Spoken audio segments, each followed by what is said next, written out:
Menga ismingizni aytmang-da, 2 daqiqa ichida sizga savollar berib ismingizni topishga harakat qilaman. Topolmasam, ishonchdan sovg'a berib yuboraman. Bo'pti, mayli. Sizning ismingiz mashhur ismmi?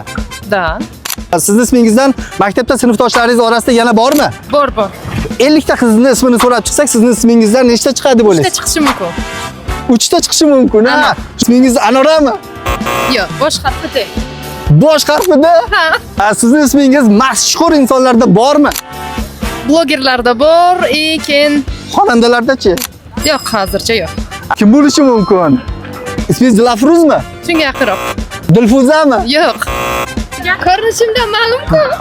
Ko'rinishingizdan ismingizni qanday topamiz?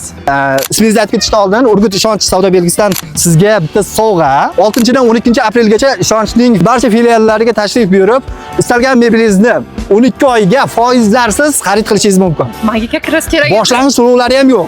O, qanday zo'r.